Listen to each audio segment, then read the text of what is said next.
everyone, it's Mrs. Horger, and I will be reading tonight's TV bedtime story, Salt in His Shoes, Michael Jordan in Pursuit of a Dream, written by his mother, Dolores Jordan.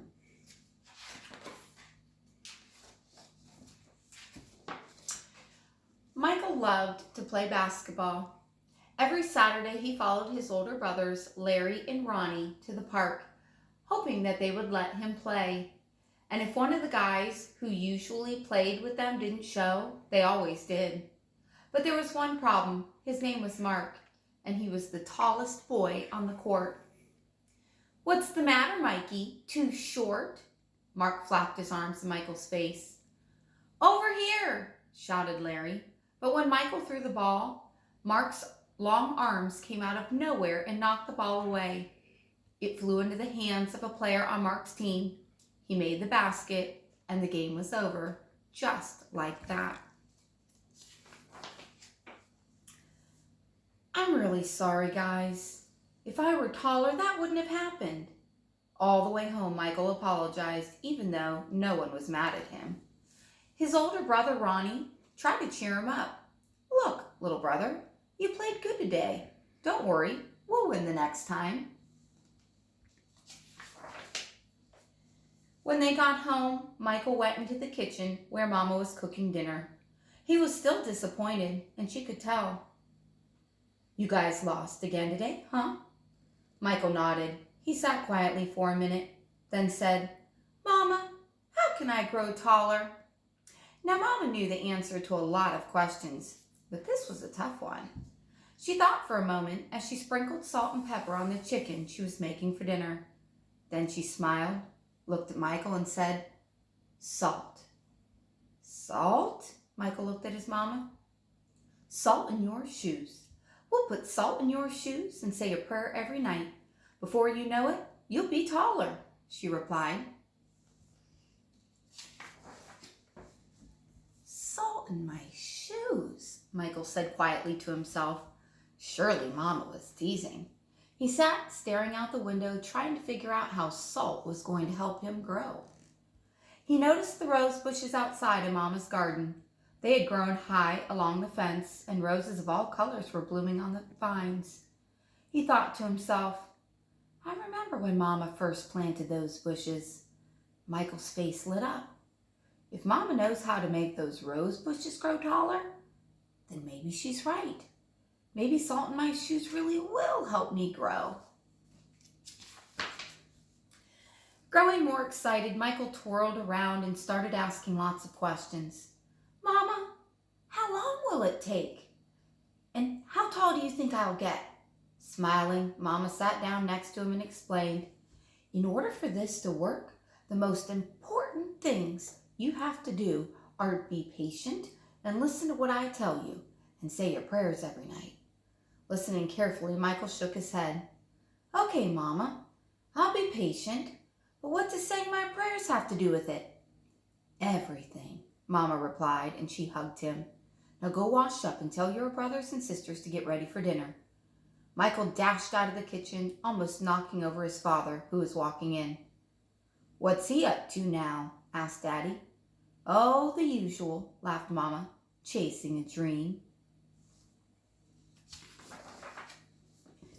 Later during dinner, Mama noticed that Michael was barely eating anything. He was already daydreaming about being taller. "Michael, first things first. You won't grow if you don't eat, especially your vegetables," Mama said. "But I'm not really hungry," he said. Raising her eyebrows, Mama gave him a stern look. Slowly, Michael picked up his fork and began to eat. Minutes later, his plate was clean and he was asking for more. That evening at bedtime, Michael set his favorite game shoes on the floor next to the growth chart hanging on the wall. Then he put on his pajamas, said his prayers, and jumped into bed. When Mama came in, Michael was fast asleep. By the look on his face, she could tell he was already playing basketball in his dreams. Standing by his bed, Mama sprinkled salt in his shoes. Then she prayed quietly over him, as she did all her children. "Dear Dear God, please help Michael to be the best he can be and to give his best in all that he does. And Lord, could you please make him just a little bit taller tomorrow than he is today? Thank you. Amen. After that night, Michael wore his favorite game shoes everywhere he went, even to church. And he stopped going to the park with his brothers on Saturdays. Instead, he stayed home and practiced. He wanted to grow a few more inches before he went back to the park. After 2 months of practicing and waiting patiently and praying, Michael stood next to the growth chart on his wall. Nothing. He hadn't grown an inch. He was disappointed, but he didn't stop believing. I've just got to give it time, like Mama said, Michael thought to himself, and that's what he did. 2 more months of practicing went by and still nothing. Now Michael was becoming a little sad. Not only had he not grown 1 inch, but he also missed playing basketball with Larry and Ronnie.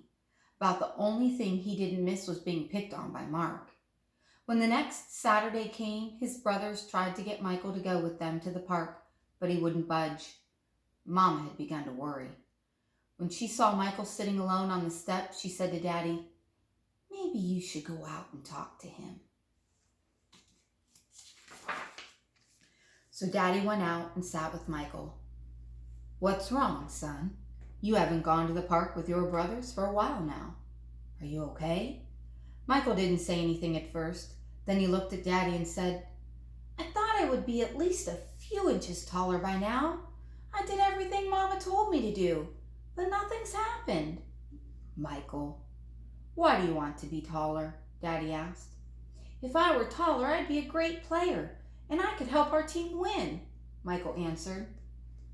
"But you are a great player, son, and you already have everything it takes to be a winner right in here." Daddy tapped Michael on his chest.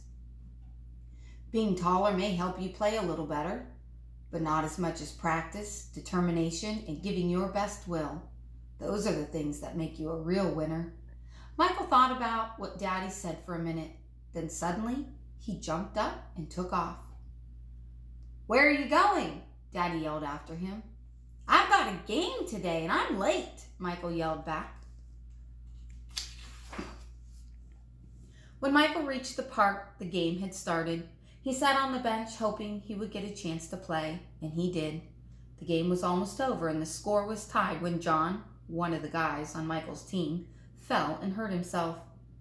Here was Michael's chance.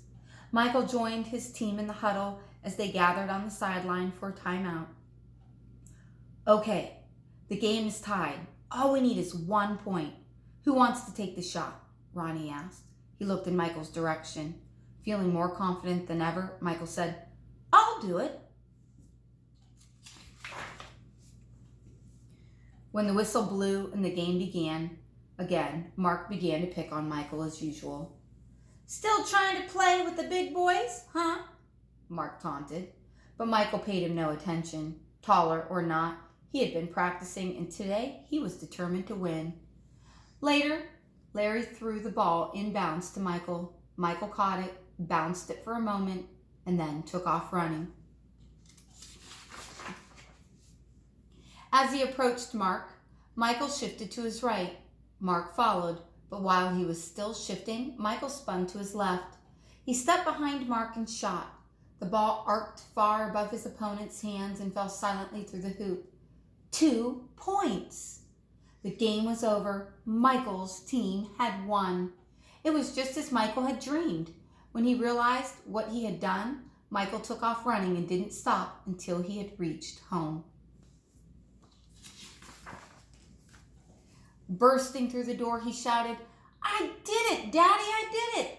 I shot right over the tall guy's head and we won the game." Running in behind him, Ronnie and Larry joined the celebration. "That's right, little brother, you did it. You won the game for us." Michael remembered the look that Ronnie gave him during the last time out of the game and said, "No, we won the game, but I was the star." They all laughed. After that day, Mama stopped putting salt in Michael's shoes, but Michael did not stop being patient and working hard and praying.